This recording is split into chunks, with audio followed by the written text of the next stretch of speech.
Seja bem-vindo, seja bem-vinda à Academia Brasileira de Direito do Trabalho e ao seu universo digital, repleto de informações trabalhistas e previdenciárias, extremamente relevantes para o seu cotidiano e uma verdadeira revista de fatos e acontecimentos jurídicos, econômicos, sociais e políticos.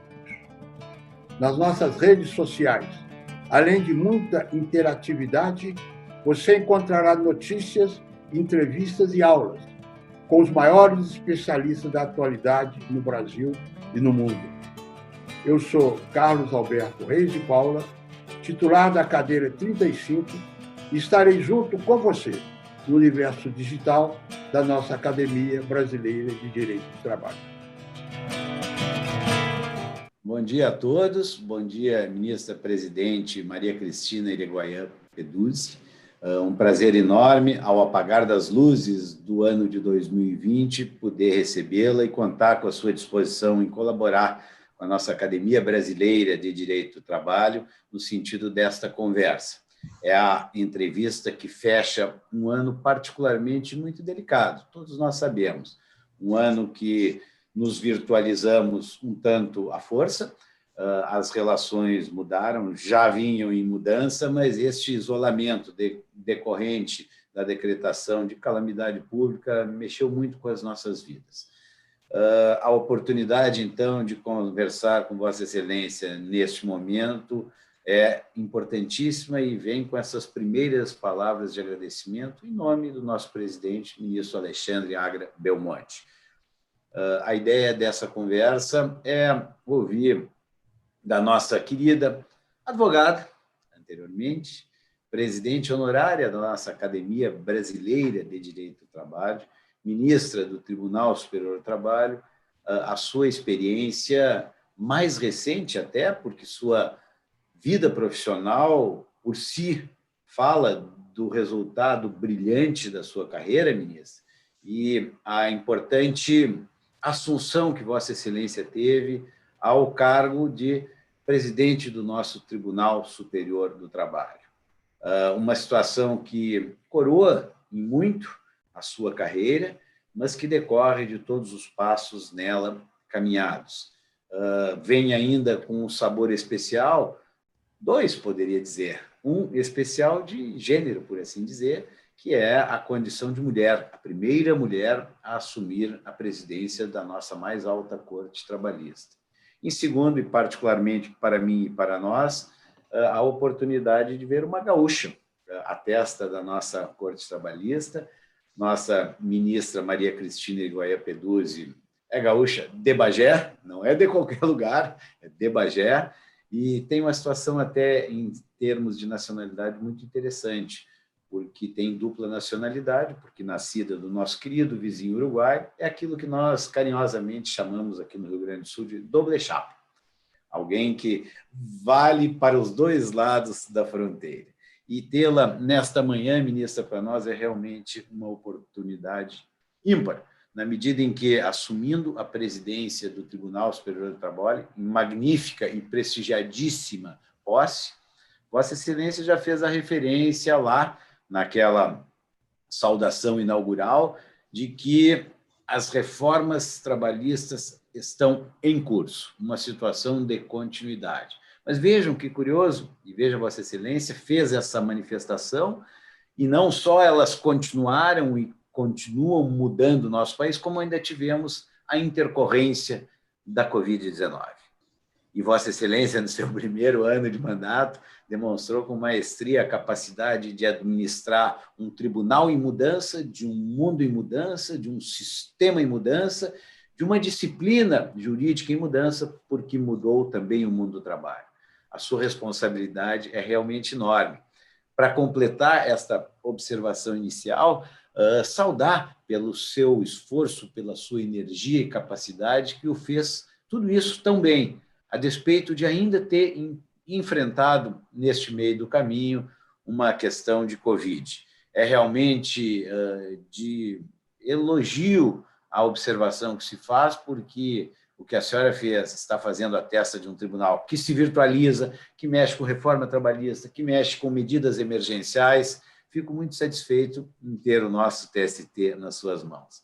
Querida ministra, lhe dou, então, essa saudação inicial. Com o maior prazer, carinho e alegria, ter a nossa presidente honorária da Academia Brasileira de Direito do Trabalho, também membro correspondente da Academia Sul-Rio-Grandense de Direito do Trabalho e nossa presidente do Tribunal Superior do Trabalho. O espaço que Vossa Excelência nos concede nesse final atucanado de ano, como todos são, mas este em particular, é muito importante. E muito obrigado pela sua presença. Com a palavra inicial, depois vou fazer-lhe algumas provocações. Bom dia. Bom dia, caro amigo e confrade André Jobim de Azevedo. Eu fico muito honrada com o convite da academia e digo que só aceitei nesse período, digamos, do plantão, em que especialmente, né, estou respondendo, né, pelo tribunal, aceitei fazer essa entrevista justamente por ser da Academia Brasileira de Direito do Trabalho. Eu tenho laços muito profundos com a academia. Eu digo que a minha vida se confunde com ela, porque ingressei muito jovem, pelas mãos, na época, pela indicação do ministro Arnaldo, saudoso ministro Arnaldo Susequinde. Eu tinha, então, creio que 28 ou 29 anos de idade. E fiz carreira na academia. Exerci vários cargos na diretoria. Fui, durante muitos anos, secretária.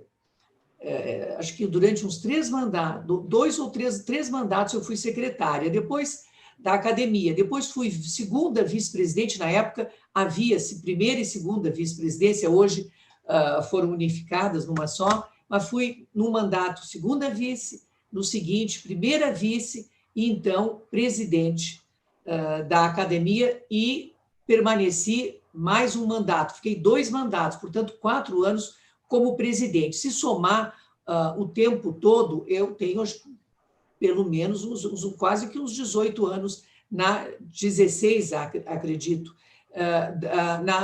em cargos de direção. De forma que é irrecusável qualquer convite da academia. E afora isso, mais do que um compromisso, é uma alegria e um prazer, porque vejo que a academia, a cada dia, ocupa mais espaço no nosso cenário jurídico. Vejo que as disputas, inclusive, tão qualificadas e numerosas pelas vagas, né, para ingressar como membro efetivo, né, refletem essa importância que eu tributo a cada uma das direções que se superam umas às outras, sempre nessa perspectiva de fazer com que a academia, né, por meio dos seus ilustrados membros, participe, não é, da discussão acadêmica e também de ordem prática, né, trazendo a sua contribuição para que os estudiosos, né, dos institutos possam, não é, dar fundamento, dar subsídios, inclusive na elaboração legislativa. Então, a academia tem uma voz hoje muito importante, em especial nesse cenário, não é, de transformação do próprio direito do trabalho em razão da transformação do mundo do trabalho. Então, estou aqui com muita disposição para colaborar no que eu puder.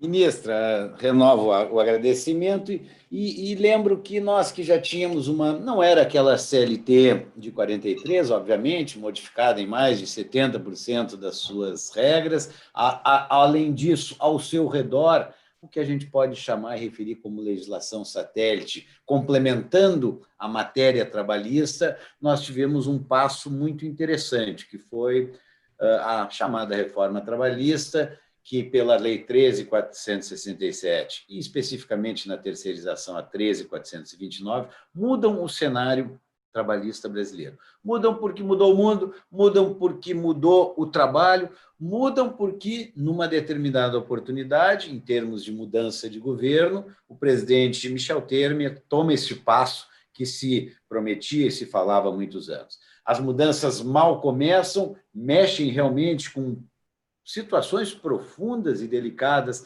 da regência ao trabalho e encaminham, a partir de 17, uma nova mudança, que tem todos os vieses vistos na extensa alteração que se fez. Como é que a senhora começa por aí, vendo o passo que já se deu, antes ainda de Covid, com a reforma trabalhista da 13467, basicamente por aí?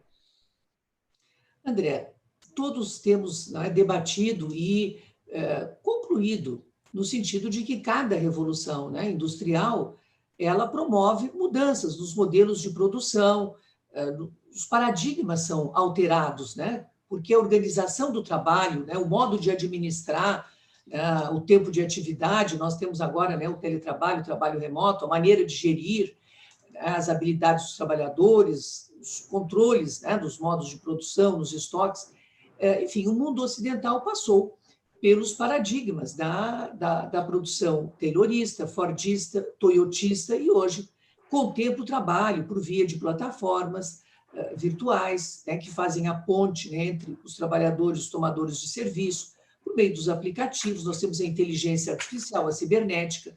Então, como decorrência da mudança de paradigma nos modos de produção, o direito do trabalho, ele não só teve, como tem que se ajustar para oferecer normas compatíveis com o modelo presente. Então, tivemos a primeira, a segunda, a terceira e hoje a quarta Revolução Industrial. A CLT foi, historicamente, editada à época da segunda Revolução Industrial ainda. Então, nós temos que compreender que ela já foi modificada em muitos aspectos e para garantir justamente essa compatibilidade, né, da disciplina com aquele modelo econômico que está em vigor, modelo de produção. Então, as normas que foram editadas anteriormente não são capazes de responder a essa nova realidade, que vivemos desde aproximadamente 2012, né, a chamada Revolução Industrial. Né? Esse termo foi usado pela primeira vez num projeto estratégico do governo da Alemanha, que utilizava tecnologia de ponta nesse ano de 2012. E daí nós avançamos de uma forma muito célere.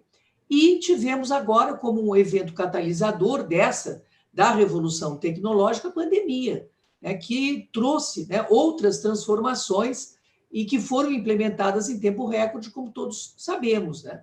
E o que gerou, inclusive, a necessidade da edição das medidas provisórias, né, que disciplinaram questões emergenciais. Preternitamente, né, a pandemia, nós tivemos um importante marco, afora legislações esparsas que sempre são editadas, quer no campo do direito material, como do direito processual, foi a reforma de 1917, de 2017, é que eu sou do século passado, a reforma de 2017, que trouxe realmente uma atualização importante, porque disciplinou o teletrabalho de uma forma satisfatória, definindo, né, as principais orientações, né, para sua implementação.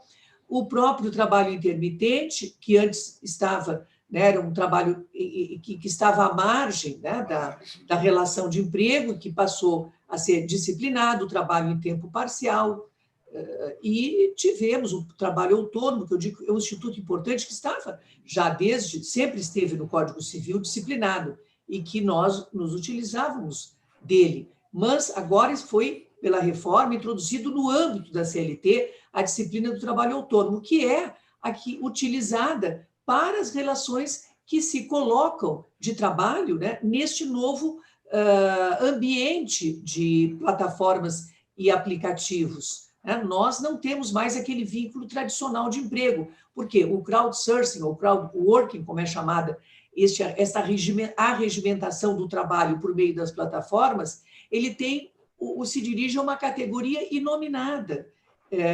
e não personalizada de trabalhadores que atendem a uma convocação pública e que prestam serviços ou presenciais ou online, né, por meio de uma convocação. Então, inserir no corpo da CLT a disciplina do trabalho autônomo foi importante, de forma que considero que estas 4, pelo menos, disciplinas, elas estão compatíveis com o objetivo geral da mudança, da reforma, que foi valorizar a negociação coletiva e individual, e assim proporcionar meios flexíveis para a implementação, não é, destas mudanças.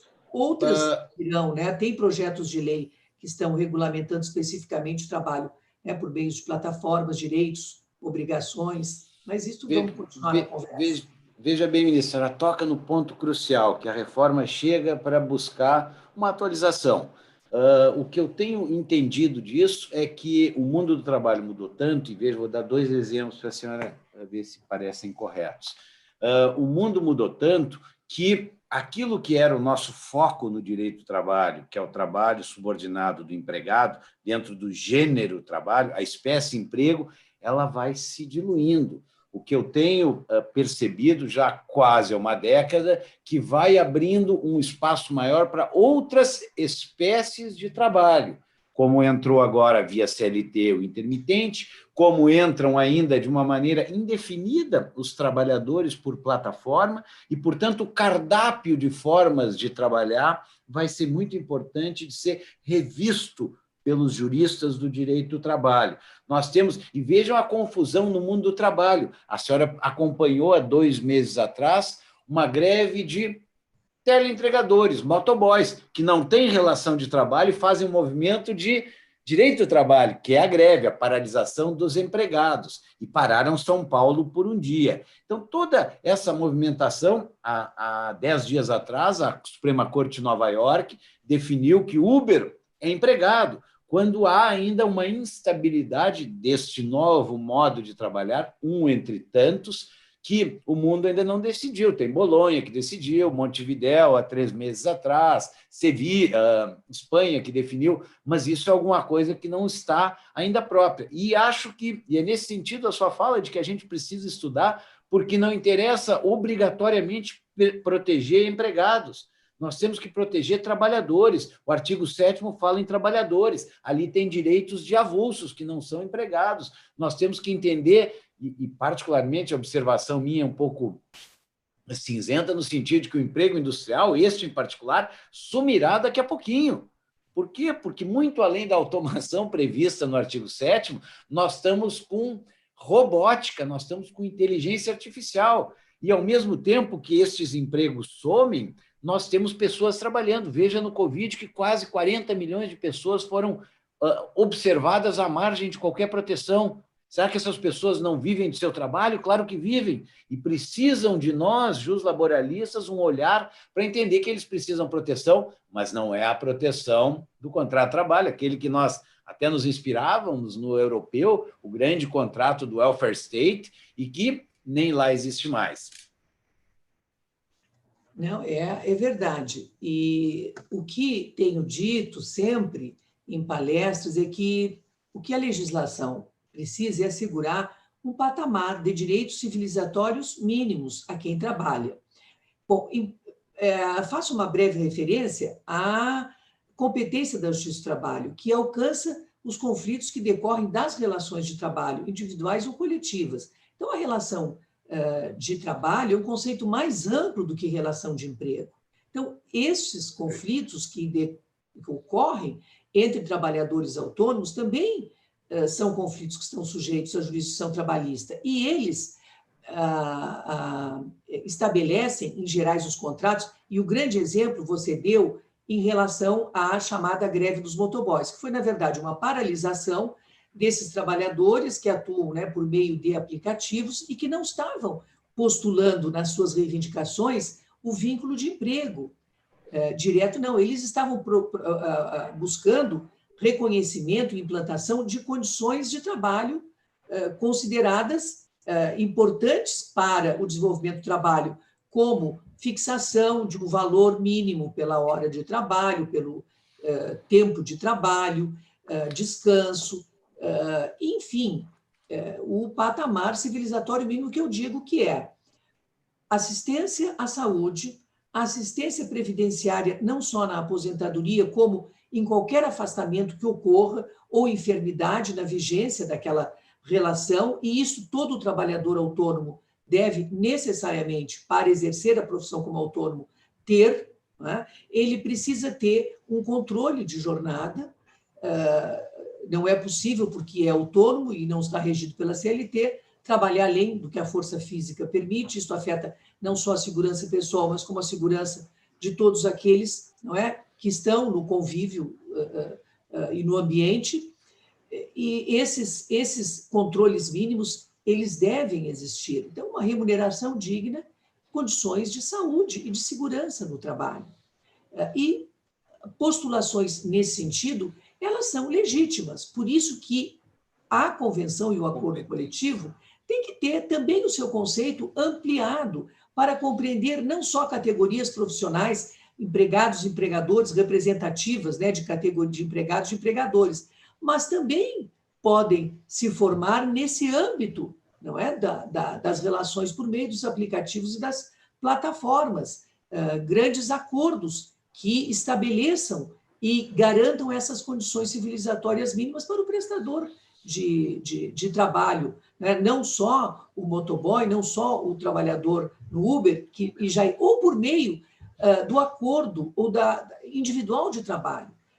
Deve a lei ser suplementada naquilo em que se faz necessário para que sejam implementados esses requisitos de segurança e saúde na prestação do trabalho. Então, nada é difícil, digamos. A própria reforma pode alcançar, por meio da valorização da negociação coletiva e individual, da autonomia da vontade, essas categorias que não têm o vínculo de emprego, que podem regulamentar, de acordo com a especificidade de cada trabalho exercido, as condições mínimas para o exercício daquela profissão, daquele trabalho. Perfeito. A senhora toca num ponto que me preocupa, porque, especialmente desde a Emenda Constitucional 45, nós tivemos uma definição, quem sabe, uma ampliação da nossa competência, especialmente pelos acidentes de trabalho. Mas o que me chamou um pouquinho a atenção, ministra, é que acho que não tem 2 meses uma decisão do Supremo, na sequência de algumas outras, pontuais, é verdade, mas que me deixaram com uma certa insegurança. A que me refiro é a de reconhecer que é da competência civil e não trabalhista a relação comercial autônoma, que é uma espécie de relação de trabalho fora do emprego, naturalmente, mas que, em alguma medida, essa pequena dissintonia, talvez, que eu queria lhe ouvir. O Supremo não tem, em alguma medida, feito algumas pequenas rachaduras naquela competência estabelecida lá pela Emenda Constitucional 45? Não, a interpretação que prevalece no Supremo Tribunal Federal tem sido essa, no sentido de, se não é aplicável a CLT, ou seja, se não há uma relação de emprego, a natureza da relação é cível e a competência é da justiça comum. Esse tem sido realmente o entendimento prevalecente, não só no Supremo Tribunal Federal, mas, inclusive, até no próprio Superior Tribunal de Justiça, que examinou, no conflito de competência, a questão da relação do Uber, se era competente a vara do trabalho, se era competente a justiça comum para o exame e julgamento da causa, e afirmou, né, a competência da justiça comum, porque não havia vínculo de emprego. Então, essa tem sido a jurisprudência prevalecente, não tem dúvida. Aí que eu me pergunto se isso não seria um certo enfraquecimento, bem entre aspas, um esvaziamento da competência da Justiça do Trabalho, que atende a relações de trabalho, e que o Supremo, com estas interpretações, vem nos tirando matéria que a mim pareceria da competência exclusiva da Justiça Especializada do Trabalho. Tem sido nesse sentido, realmente, o entendimento, e nós temos que respeitar. Temos outras situações concretas em que ainda será examinado o tema, mas a tendência tem sido efetivamente nesse sentido.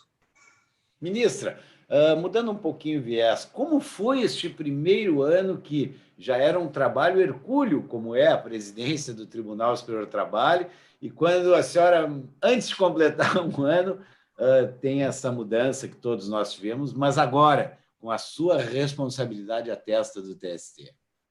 Como é que foi isso? Eu entrei, quer dizer, eu assumi a presidência numa solenidade que eu agradeço a Deus que conseguimos realizar, uma solenidade tão bonita, né? Lindo. Confraternizamos, mas eu trabalhei dentro do gabinete da presidência fisicamente, se somados os dias, não chegou, não trabalhei mais do que 10 dias e já estávamos com a pandemia decretada, porque no dia 17, eu tomei posse dia 19 de abril, logo veio a semana do Carnaval, e quando voltamos já estava a pandemia, e no dia 17 nós definimos o trabalho remoto como obrigatório, mantendo só o sistema presencial, atividade essencial mesmo, assim.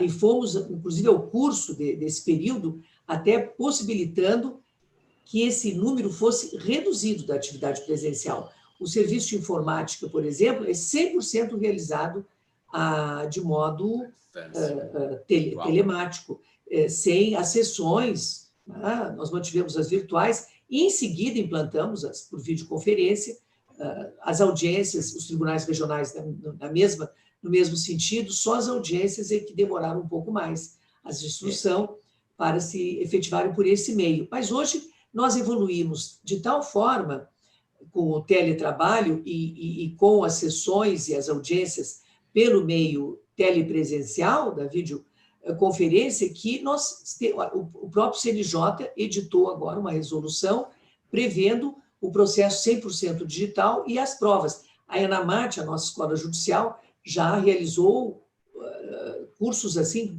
com maior sucesso, só instruindo sobre a produção de prova digital para magistrados, para servidores.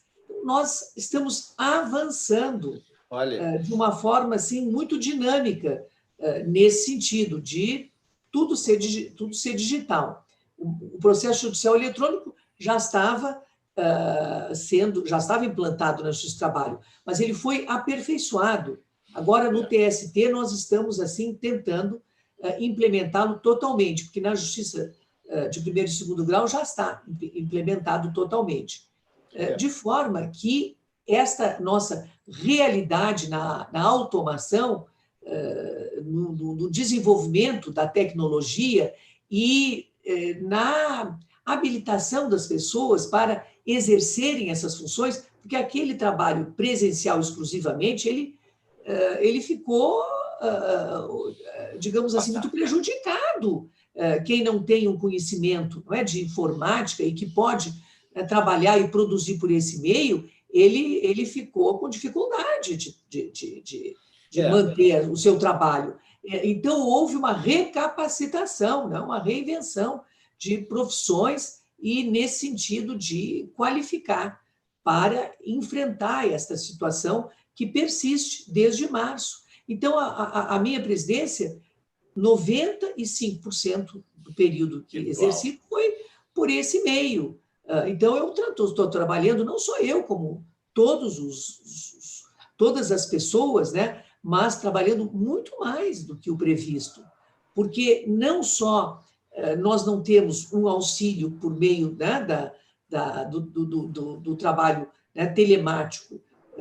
Eu não tenho um auxílio direto aqui de uma assessoria presencial para quem eu possa, não é, dizer, faça assim, vamos arrumar. Não, eu acabo tendo que fazer concertos diretamente, tenho que fazer o serviço da secretária, porque eu tenho que, de qualquer maneira, me valer, não é, de uma informação para ela, então implementar, então já faço direto.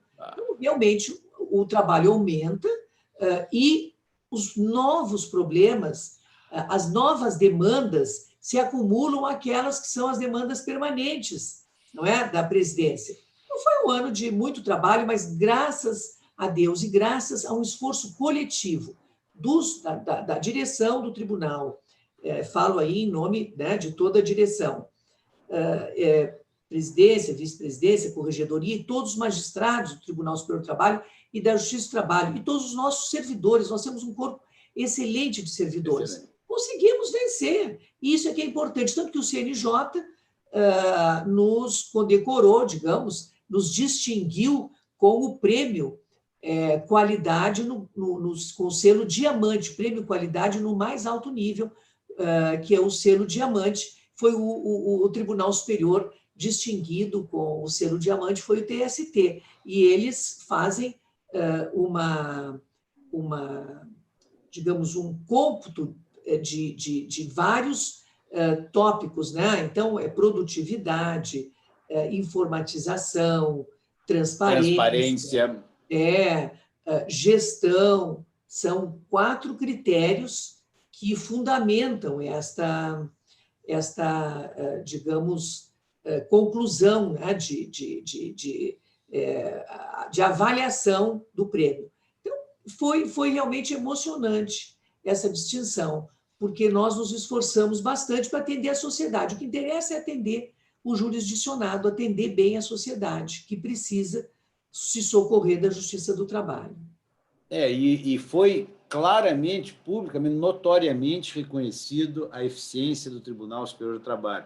Veja que, nesse momento em que tudo vira virtual, a nossa conversa aqui com essa facilidade, ainda que tire tempo, ela só é possível pela virtualidade, e nós tivemos uma grande vantagem. Como a senhora sabe, eu advogo para todas as áreas, sou professor de processo civil também. Nós tínhamos, na Justiça do Trabalho, o modelo mais avançado de processo judicial eletrônico.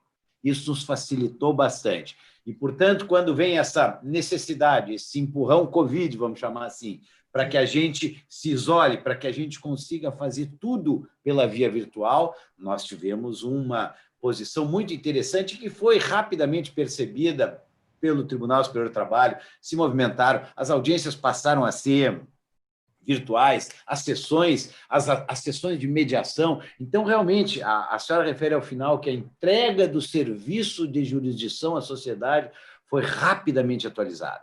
E vou lhe dizer, num comparativo com as outras justiças, que a nossa justiça especializada é a que está mais ágil e mais eficientemente agindo nesse sentido. Situações que ninguém previa e que estamos aqui somente possível esta própria conversa por conta da virtualidade. Mas eu tenho uma preocupação, ministra. Eu tenho até sido um pouco insistente nisso nas minhas falas públicas, porque se é verdade que aqui, por exemplo, onde eu estou, não é a minha sala de trabalho, eu construí uma sala de audiências nessa sala de reuniões. Melhorei a câmera, a iluminação, o som e tal, mas o fato é que nós dependemos de um instrumento que é o sinal de internet e que esse instrumento ainda não é, assim dizer, amplamente capaz de alcançar a todo o país. E dou um exemplo que eu já bati nele, mas ele é importante. Julgamento do Supremo Tribunal Federal, o mais importante que teve, ou dos mais importantes desse ano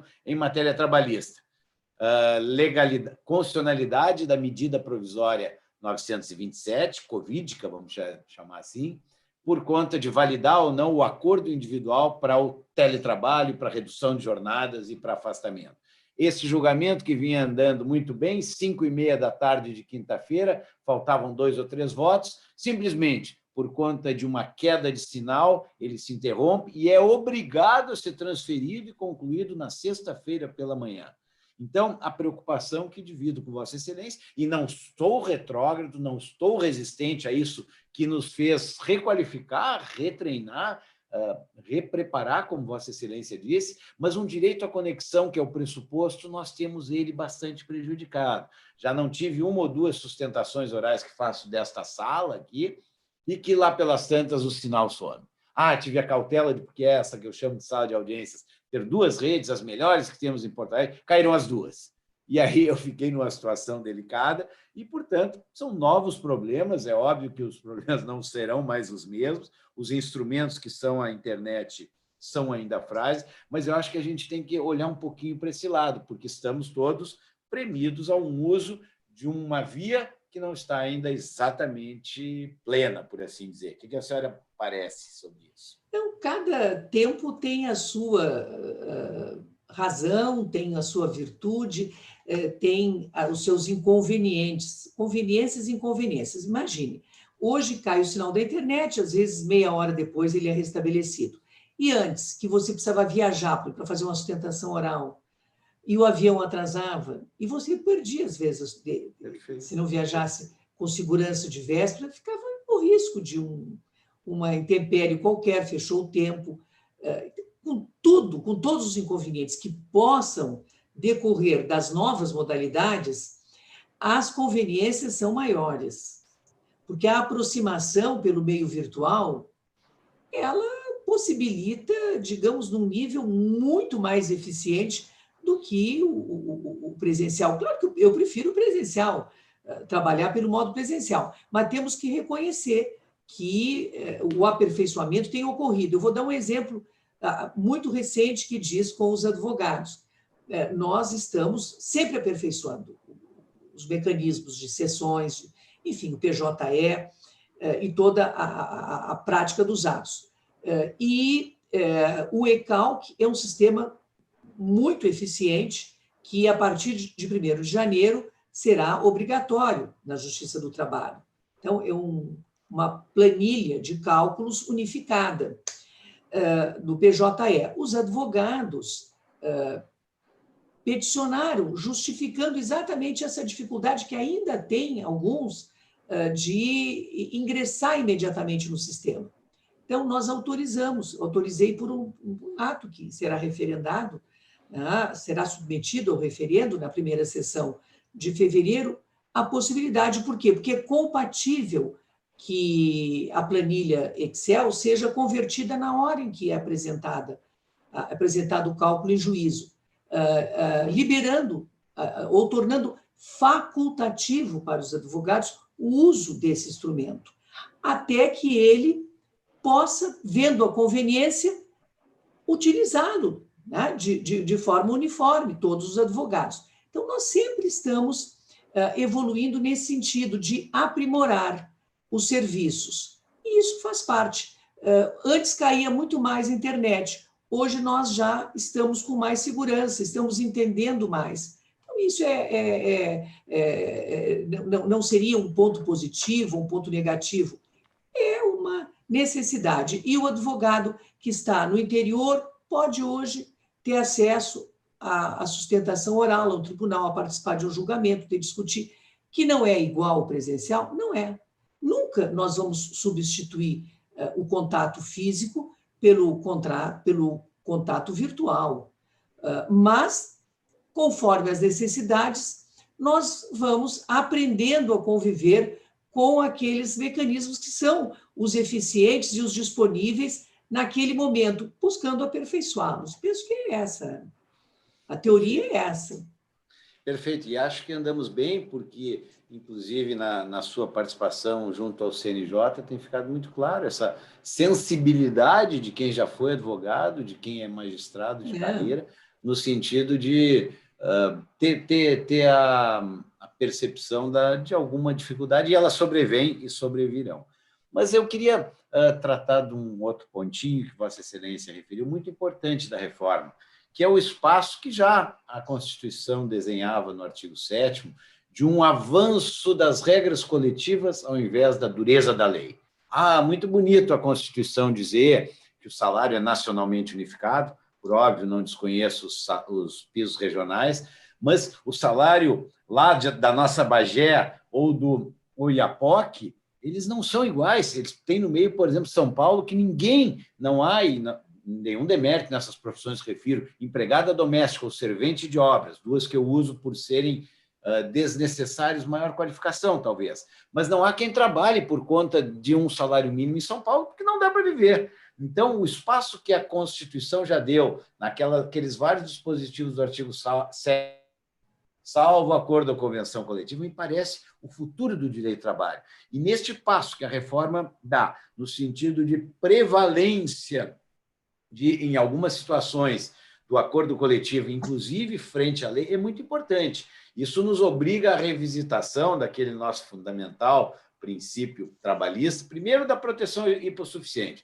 A hipossuficiência não é mais a mesma da década de 40. e, segundo, especialmente da aplicação da norma mais favorável. Esse espaço coletivo, ele vem se estabelecendo, ministra? Mas, sem dúvida, nós temos que compreender que isso, a Constituição já assegurava a prevalência da negociação coletiva. A lei, a chamada Lei da Reforma Trabalhista, 2017, ela deixou claro, ela deixou expresso, prevalece o negociado sobre o legislado, porque os sindicatos, eles são responsáveis, eles têm um processo para celebrar uma negociação coletiva ou um acordo ou uma convenção coletiva de trabalho. Eles precisam realizar assembleia, convocar, ter pauta de reivindicações para instaurar um dissídio e realizar ou no bojo ou antes, sem a necessidade de instaurar um dissídio, efetivar um acordo ou uma convenção que atenda exatamente os interesses daquela categoria que ele representa. Só não pode dispor contra a Constituição. Mas sobre a lei ordinária, pode, porque o sindicato sabe e ele vai agir em benefício da categoria. O que a reforma hoje veda é o que ocorria anteriormente, que celebrava-se um acordo ou uma convenção coletiva, e, incidentalmente, no curso de uma reclamação individual, se alegava invalidade incidental daquela cláusula. E o acordo era um nada. Então, isso desautorizava a negociação coletiva, gerava insegurança jurídica. Então, o princípio que deve ser observado e que norteia esta implementação desse princípio da prevalência do negociado sobre o legislado é justamente o da segurança jurídica nas relações. Então, celebrou-se um acordo coletivo, só requisitos formais, diz agora a nova lei, que podem ser examinados, e os do artigo 104 do Código Civil: objeto possível, partes capazes, e forma prescrita ou não proibida em lei. Eu não posso, claro, que dispor contra a Constituição. Eu não posso estabelecer como regra 18 horas de trabalho. Isso seria inconstitucional. Mas aquilo que não é inconstitucional, mas que está previsto em lei ordinária, como o intervalo de 1 hora intrajornada, que é o clássico exemplo, qual é o problema de estabelecer meia hora? É vantagem para o empregado que vai embora antes para casa, ele quer, e a Justiça do Trabalho vai dizer não, é inválido, então paga a hora integral mais as repercussões, porque tem natureza salarial, aquele trabalho ficto, e mais as repercussões todas, e mais a hora extra. Isto é que gerava, digamos, insegurança para os contratantes.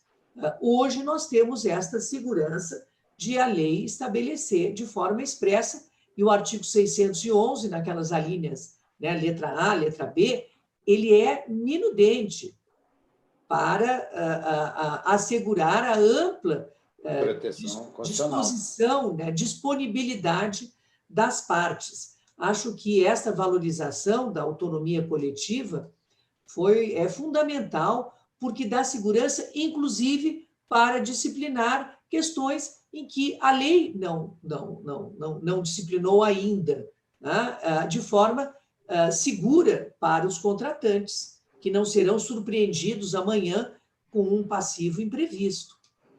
Eu sou muito favorável e veja que essa nova disciplina. A ratificar esse momento novo, a mudança na facultatividade, já reconhecida como constitucional, da contribuição sindical, foi muito importante, ainda que possa ter sido abrupta, possa ter passado uma peneira meio forte, mas os sindicatos estão se adaptando, porque o que não era possível é, em termos de talvez 16.500 sindicatos, metade deles nunca ter feito uma assembleia com seus trabalhadores ou um acordo coletivo, e representavam a quem?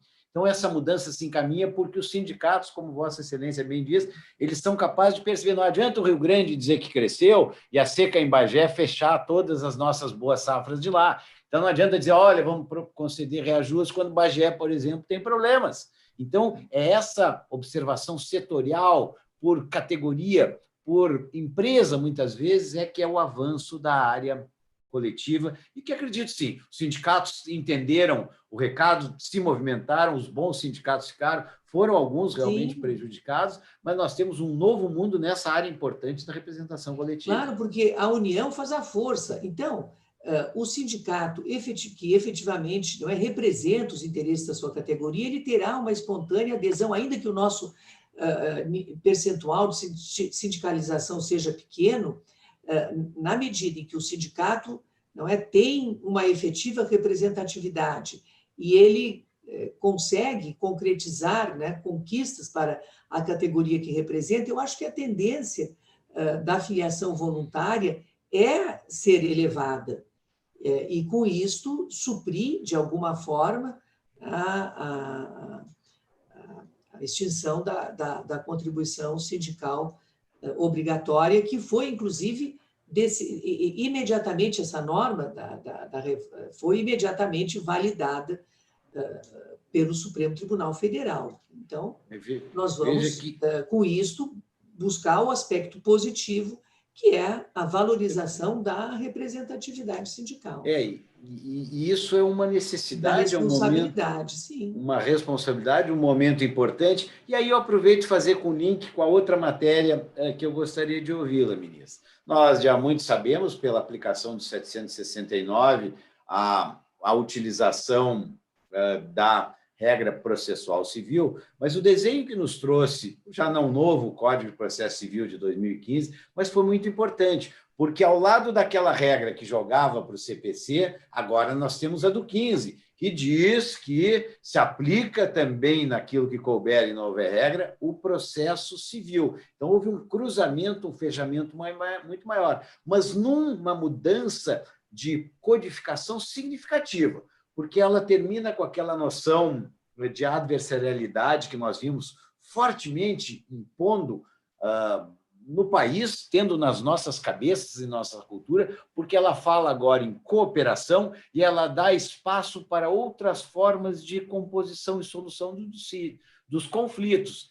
Conciliação, que sempre nos foi própria e celular, poderíamos dizer, mas incluindo a mediação e a arbitragem. Essas mudanças foram também significativas e nos aproxima de um mundo, porque não é possível, ministra, a senhora sabe o volume de processos que a senhora tem, que tem o seu tribunal, que tem o país. É impossível gerir sequer, que dirá bem ou adequadamente tratar desse monte de conflitos. Os processos muitas vezes não agradam a um nem a outro, nem ao autor nem ao réu, porque no caso do justiça do trabalho, com a acumulação de demandas, a maior série de sentenças são as procedentes em partes, então desagrada o autor, desagrada o réu, e, portanto, essa situação de 205 milhões de brasileiros termos 102 milhões de processos judiciais, isso é uma loucura. Não há quem consiga conviver com essa situação de litigiosidade e que agora, quero crer que com esses métodos adequados de solução de conflito, se abre um novo cenário, se abre uma nova perspectiva de nós cuidarmos e chamarmos a nós a responsabilidade da solução dos conflitos. Não, isso é fantástico, foi muito bom se alertar, porque o segundo aspecto essencial que a reforma priorizou foi justamente promover a redução da solução judicial do conflito. É o segundo aspecto que me parece claro na reforma.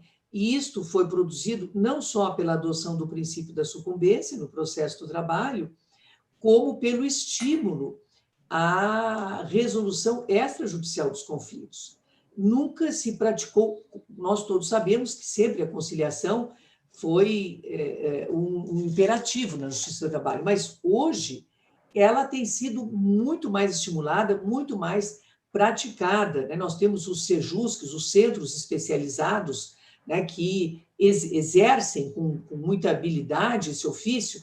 Nós temos, nos próprios tribunais regionais, nós temos aqui a conciliação praticada não só nos dissídios coletivos, mas também nos individuais, mediante requerimento à parte, perante o próprio Tribunal Superior do Trabalho. A vice-presidência tem uma política muito consistente pró-conciliação, que alcança a mediação pré-processual, que é outro instrumento nessa linha de valorização da resolução extrajudicial do conflito, muito importante, porque, por meio do próprio celular, o trabalhador que tiver, digamos, que entender que está descumprido um direito contratual seu, ele, pelo site do tribunal, ele pode acessar o tribunal e pedir que se designe uma audiência prévia ao ajuizamento da reclamação trabalhista, que será realizada por meio da convocação do seu empregador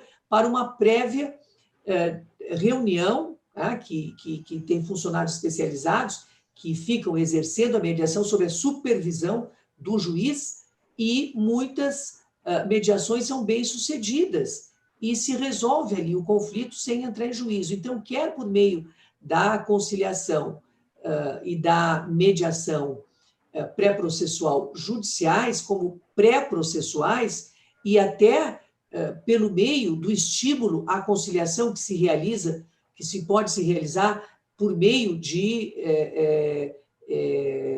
estruturas autônomas, né, que não sejam do juízo, é importantíssimo que estes mecanismos sejam efetivamente estimulados, porque há 5 anos o número de ações ajuizadas era esse, 102 mil. Hoje, nas últimas estatísticas, está entre 75 mil, diminuiu, exatamente porque todo o Poder Judiciário vem exercendo essa política de estímulo, né, aos meios alternativos de resolução dos conflitos, que são, sem dúvida, o grande instrumento. Isso parece... judiciário, e para resolver o problema das partes. O que é melhor é resolver o conflito desde logo, e não eternizá-lo. E o volume nessa cultura que me parece que já percebo um grau de mudança, mas de entregar tudo para o judiciário com aquela frase que poderia parecer até patriótico, que o tribunal decidir, eu cumpro. Não é isso, nós temos que chamar para nós a solução dos conflitos, e esses caminhos são bastante importantes, em especial, a senhora referiu aos acordos, o espaço que já andou a reforma no acordo extrajudicial, um aspecto importante para acabar aquilo que todos nós, em algum momento da vida profissional, vimos, a simulação de lide, um ajuizamento de uma reclamatória com a ausência de lide na sua significância expressa, não é possível. E, portanto, vejam, nós nas faculdades, ministra, eu me lembro que eu até poucos anos atrás tinha a cadeira dos formandos, que eram as medidas urgentes, cautelares, até o último minuto da faculdade, afiando os novos bacharéis para o litígio, quando não é isso. Hoje nós temos a obrigação de propor soluções pré-judiciais, no sentido de compor, de sentar e conversar, porque não há estrutura judiciária que responda a esse volume. Inclusive com a arbitragem, que hoje a reforma, de forma tímida, admite, mas já admite. Antes era uma palavra proibida. Individuais, proibida. Vejam que e é importante a arbitragem, especialmente em questões que são peculiares, que exigem especialização. A arbitragem tem inúmeros valores, já se consagra no país também, ainda que desde as ordenações portuguesas previstas, mas não é possível, mas na Justiça do Trabalho ela vem andando muito bem. E aí eu gostaria de ouvi-la a respeito de uma certa preocupação. O STJ tem manifestado apoio total à cláusula, agora nós temos lei, mas nós não temos, salvo melhor juízo ou informação, não temos ainda nenhum julgamento do TST sobre constitucionalidade da arbitragem trabalhista depois da reforma. Porque até então, craseado a ausência de lei permitindo a arbitragem, havia uma certa divisão no TST de entender, olha, mas a própria lei de arbitragem fala em direitos patrimoniais disponíveis, como é que nós vamos fazer? E essa é uma discussão antiga no direito do trabalho. Essa disponibilidade, ela não é absoluta, basta ver os milhares de acordos que nós fazemos todos os dias perante a Justiça do Trabalho, sem que houvesse ou haja em qualquer lugar escrito, não, a disponibilidade se rende à conduta negociadora do magistrado. Não existe isso. E, portanto, esse espaço que nós estamos andando, como é que a senhora vê? E o TST, como é que a senhora percebe algum movimento nesse sentido, em favor dessa norma? O TST não julgou essa matéria, né? Tanto que eu não posso aqui fazer um pronunciamento, porque é genérico, né? e em tese sobre questão que certamente chegará ao conhecimento. Eu, em princípio, vejo que a arbitragem tanto é importante que foi positivado já e as circunstâncias em que ela expressamente pode ser acolhida, né, digamos, no direito do trabalho, né?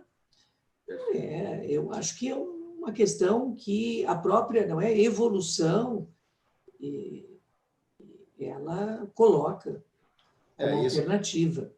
Isso é realmente um instrumento que a Justiça do Trabalho está se servindo e acho que se estabiliza. Acho que de novo, como toda mudança, ela instabiliza, gera dúvida, mas acho que caminhamos bem. Ministra, presidente do Tribunal Superior do Trabalho, Maria Cristina Irigoyen Peduzzi. Olha, não tenho palavras para agradecer em nome da nossa Academia Brasileira de Direito do Trabalho, neste apagar das luzes de um tenso e intenso 2020, particularmente no exercício da presidência e conduzindo um poder como é o nosso Poder Judiciário Especializado do Trabalho. A sua disponibilidade em conversar aqui conosco é reconhecida como a senhora sempre foi a nossa presidente honorária. Como referiu também no início, muitos anos secretária antes, mas alguém que tem a compreensão da importância da nossa academia pelas brilhantes mentes que participam na condução desta mudança de interpretação, de regra, de compreensão do direito do trabalho.